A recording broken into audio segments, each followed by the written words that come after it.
Maing buntag mga bata! Aniya na kita sa ti katulog ka adlaw sa atong ikaduhang simana. Nalingaw ba kamo kani adtong mga adlaw sa atong mga gibuhat? Maayo! Karon, bago na sad ang atong pagkakatunan. Apan sama kani adto. Bago kini nato sugdan, manindog sa kita. Ubanan ta si Teacher Joven. Diha sa pagsayaw o pagkanta. Tara, sugdan ta! Kung ikaw ay masaya, tumawa ka, ha ha ha! Kung ikaw ay masaya, tumawa ka, ha ha ha! Kung ikaw ay masaya, ang buhay mo ay sisigla. Kung ikaw ay masaya, tumawa ka, ha ha ha! Kung ikaw ay masaya, pumadyak ka. Kung ikaw ay masaya, pumadyak ka. Kung ikaw ay masaya, ang buhay mo ay sisigla. Kung ikaw ay masaya, pumadyak ka.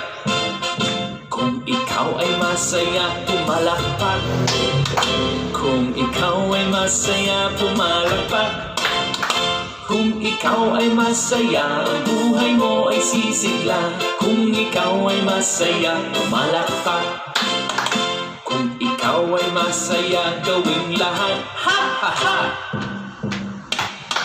Kung ikaw ay masaya, gawing lahat, ha ha ha! Kung ikaw ay masaya, ang buhay mo ay sisigla. Kung ikaw ay masaya, gawing lahat, ha ha ha! Kung ikaw ay masaya, ang buhay mo ay sisigla. Kung ikaw ay masaya, gawing lahat, ha ha ha! Nalingaw ba kamo mga bata sa inyong gibuhat? Maayo! Nalingaw sa bako nga nagtanaw diha sa inyo ha, sa iyong manindot na pagsayaw o pagkanta. Karong adlaw, panibagong pagtulon anasad ang atong makatunan. Apan bago kini nato sugdan, mangutana sa ako. Gusto ba kamo makadungog og isa ka nindot nga istorya? Maayo, ako usab gusto mo makadungog. Karon, atong paminawon si Ate Karil. Aduna siya gidala nga istorya para sa atua. Excited ba kamo? Maayo, excited usab ako. Iandam inyong kaugalingon. Paminaw kamo pagtarong aron aduna kamoy makatunan. Tara, paminawon ta si Ate Karil sa iyahang gidala nga istorya. Maayong buntag mga bata. Ako si Ate Karil. Ug na ako'y dala nga istorya para sa inyo ha. Andam ba kamo maminaw? Andam? Ug kay andaman, ato nang sugdan ang istorya. Ang iro ni Kiko. Si Kiko adunay usa ka iro. Blacky ang pangalan sa iyang iro. Itom ang color sa balahibo. Tambukon, abtikon, ug buutan. Buutan ba kamo? Maayo. Kada sayo sa buntag, kun walay klase, muadto si Kiko sa ilang humayan. Ug muuban gayud kaniya si Blacky. Kay mutabang man kini pagpamugaw sa mga langgam na mangaon sa mga bunga sa ilang humayan. Sa kabuntag ni Ana, samtang padulong na si Kiko ug ang iyang iro pauli sa ilang balay, nakakita si Blacky ug duha ka dagko na halas. Ug wala ka bantay si Kiko, kay naghangad-hangad kini samtang nagbaktas. Unsa ang gibuhat ni Blacky? Ni aw-aw kini pagkusog na naglantaw sa duha ka halas. Af! Haf! Haf! Natingala si Kiko unsa ang gipaghut sa iyang iro. Nakita kini ni Kiko nga nagpadulong niya ang duha ka halas. Dali-dali sila og panagan ngadto sa ilang balay. Wala patyan ni Kiko ang mga halas. Kay dako kining tabang sa ilang humayan.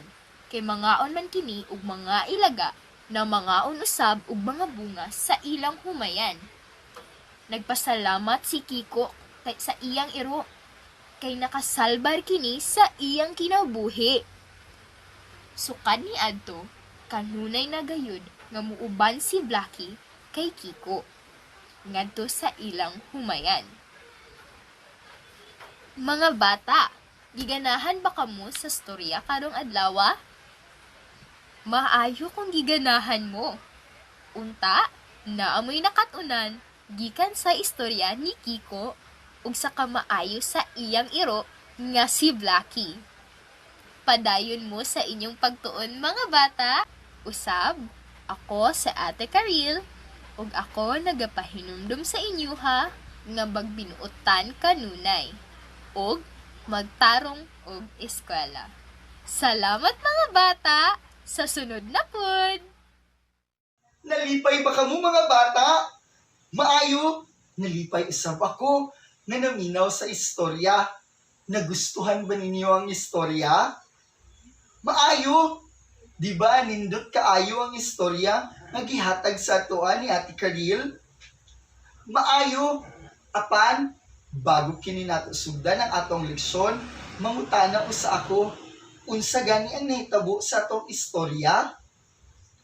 Tama, ang una, si Blackie o si Kiko nangadto sa ilang humayan.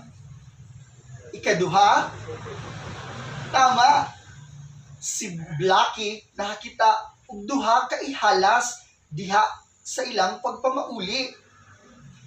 Ikatulo, tama, sila nanagan og kusog sa pagkabalo nila nga padulong kanila ang duha ka ihalas. Wala gayud sila napaakan. Maayo kaayo kay nasayod na kita ug naminaw gayud di ay kamo kaayo sa ato ang istorya. Sama sa atong gibuhat, ang atong buluhaton karong adlaw mo ang paghanay diha sa tama nga pagkasunod-sunod sa atong mga buluhaton sulod sa eskwelahan o kaya katong atong gitawag og blocks of time. Andam na ba kamo? Maayo! Tara, sugdan ta ang atong pagahimuon ug mga buluhaton karong adlaw. Diha sa unang buluhaton sa ikatulong adlaw sa mga nahisgutan nga mga blocks of time kaniadto, asa ni adto ang imong pinakagusto nga buhaton sulod sa eskwelahan. Idibuho kini or i-drawing diha sulod sa kahon. Diha sa sunod nga pahina sa imuhang module sa ikatulong adlaw, tan-awa ang block of time nga nasa unang kahon. Ug pilia diha sa sunod na kahon ang block of time nga nagsunod niini. Halimbawa, si arrival time, unsay nagsunod kaniya, meeting time 1 or work period 1. Butangi kini og check. Sa sunod nga pahina, kulori ang buluhaton nga imong pinakaganahan himuon sa mga blocks of time. Og sa katapusang buluhaton sa ikatulong adlaw, subaya ang putol-putol nga linya aron masumpay ang mga blocks of time sa buluhaton nga gihimo sa eskwelahan. Kulori ang hulagway niini sa tuo. Nalinaw ba kamo sa inyong gibuhat? Sa inyong pag-answer ug pagtubag sa inyong mga buluhaton diha sa inyong module? Maayo kaayo! Naaba kamoy nakatunan? Maayo! Ug karong adlaw, diha natapos ang atong buluhaton. Nang hinaot ako na bisan wala kita nagkit-anay sa atong panagklase ug dili kita diha sa face-to-face, ako nagahinaot nga naa kamoy nakatunan ug nahibal-an sa pagtamang pagkasunod-sunod sa atong mga buluhaton diha sulod sa atong eskwelahan o sa atong classroom. Hantod sa sunod mga bata, dit karong adlaw, ang inyong mga output isend na po ni mama o ni papa diha sa akong Facebook account. Ug karon, mayingon na po si Teacher Joven, ug bye-bye, magkita kita sunod adlaw sa atong panagtuon. Nang hinaot ako nga anaa kamo sa maayong panlawas ug malipayon. God bless you!